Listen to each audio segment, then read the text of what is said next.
Kasaragod LDF സ്ഥാനാർത്ഥികളെ പ്രഖ്യാപിച്ചു. 18-ൽ 10 സീറ്റുകളിലെ സ്ഥാനാർത്ഥികളെയാണ് പ്രഖ്യാപിച്ചത്.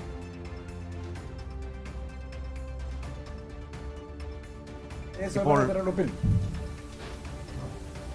ജില്ലാ ഡിവിഷനുകൾ LDF ഘടകകക്ഷികൾ മത്സരിക്കുന്ന ഡിവിഷൻ സംബന്ധിച്ചുള്ള ധാരണ പൂർത്തിയായിരിക്കുകയാണ്.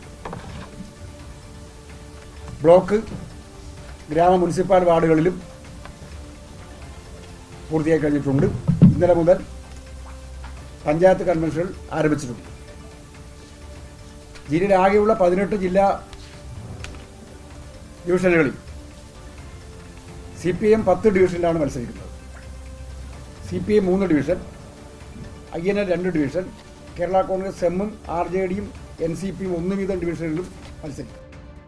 ഇപ്പോൾ കാസർഗോഡ് നിന്ന് സിജു കണ്ണൻ ചേരുകയാണ്. സിജു, LDFിലെ ഈ സീറ്റ് വിഭജനവുമായി ബന്ധപ്പെട്ട പ്രധാനപ്പെട്ട കാര്യങ്ങൾ എന്തൊക്കെയാണ്?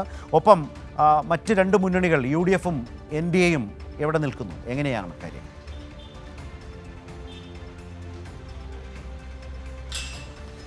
ശരത്ത്, ഈ തദ്ദേശ തെരഞ്ഞെടുപ്പുമായി ബന്ധപ്പെട്ട് LDFിൻ്റെ കാസർഗോഡ് ജില്ലാ പഞ്ചായത്തിൽ ആദ്യ സ്ഥാനാർത്ഥി പട്ടികയാണ് ഇപ്പോൾ പ്രഖ്യാപിച്ചിരിക്കുന്നത്. സീറ്റ് വിഭജനവുമായി ബന്ധപ്പെട്ട് ഉൾപ്പെടെയുള്ള കാര്യങ്ങളെല്ലാം തന്നെ പൂർത്തിയാക്കി. കാസർഗോഡ് ആകെയുള്ള 18 ഡിവിഷനുകളിൽ CPIM 10 ഡിവിഷനിലാണ് മത്സരിക്കുന്നത്. CPI 3 ഡിവിഷനിൽ, INL 2 ഡിവിഷനിൽ, Kerala Congress 1 division, RJD 1 division, NCP 1 division. ഇങ്ങനെയാണ് 18 ഡിവിഷനുകളിൽ മുന്നണിയിലെ മത്സരിക്കുന്ന ഡിവിഷനുകളിൽ CPIMൻ്റെ സ്ഥാനാർത്ഥികളെ 10-ൽ 9 സ്ഥാനാർത്ഥികളെ ഇന്ന് പ്രഖ്യാപിച്ചിട്ടുണ്ട്.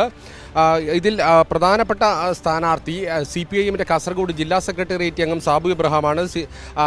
കുറ്റിക്കോൽ ഡിവിഷനിൽ നിന്നാണ് മത്സരിക്കുന്നത്. ചെറുവത്തൂരിൽ നിന്ന് ഡോക്ടർ ഷെറീന സലാം, കയ്യൂരിൽ നിന്ന് CPIM ജില്ലാ കമ്മിറ്റി അംഗമായ ഒക്ലാവ് കൃഷ്ണൻ, മടിക്കയിൽ നിന്ന് K സബീഷ്, മുൻ അജാനൂർ പഞ്ചായത്ത് വൈസ് പ്രസിഡന്റാണ്, SFI നേതാവാണ്, DYFI ജില്ലാ ട്രഷററാണ്. ബേക്കലിൽ നിന്ന് TB രാധിക, മഹിളാ അസോസിയേഷൻ നേതാവ്, ജനവിധി തേടും. പുത്തുകയിൽ നിന്ന് KA മുഹമ്മദ് ഹനീഫ്, CPIM ജില്ലാ കമ്മിറ്റി അംഗം. കുമ്പളയിൽ നിന്ന് KB യൂസഫ്, കുമ്പള ലോക്കൽ സെക്രട്ടറിയാണ്. ചെങ്കളയിൽ LDFിന് സ്വതന്ത്ര സ്ഥാനാർത്ഥിയാണ്. സഹർബാനു സാഗറാണ് ചെങ്കളയിൽ നിന്ന് LDFിനായി ജനവിധി തേടുന്നത്. ദേലമ്പാടി ഡിവിഷനിൽ നിന്ന് O വത്സല LDFിനായി ജനവിധി തേടുന്നു. ചിറ്റാരിക്കാൽ ഡിവിഷനിലെ CPIM സ്ഥാനാർത്ഥിയെ പിന്നീട് പ്രഖ്യാപിക്കുമെന്നാണ് അറിയിച്ചിരിക്കുന്നത്. CPI മത്സരിക്കുന്ന 3 സ്ഥലത്തെ സ്ഥാനാർത്ഥികളെ നാളെ പ്രഖ്യാപിക്കുമെന്നാണ് CPI ജില്ലാ കമ്മിറ്റി അറിയിച്ചിരിക്കുന്നത്. മറ്റ് മുന്നണികൾ മത്സരിക്കുന്ന സ്ഥലങ്ങളിലെ സ്ഥാനാർത്ഥികളെയും അടുത്ത ദിവസങ്ങളിൽ തന്നെ പ്രഖ്യാപിക്കും. വളരെയധികം മുന്നിലാണ് പ്രചാരണ രംഗത്ത് LDF എന്ന് പറയാം. കാരണം ആദ്യഘട്ടത്തിൽ തന്നെ സ്ഥാനാർത്ഥി പ്രഖ്യാപനം പൂർത്തിയാക്കാൻ കഴിഞ്ഞു. അതേസമയം UDFിനും BJPക്കും ജില്ലാ പഞ്ചായത്തുമായി ബന്ധപ്പെട്ട സ്ഥാനാർത്ഥികൾ ഇതുവരെ പ്രഖ്യാപിക്കാൻ സാധിച്ചിട്ടില്ല. ശരത്.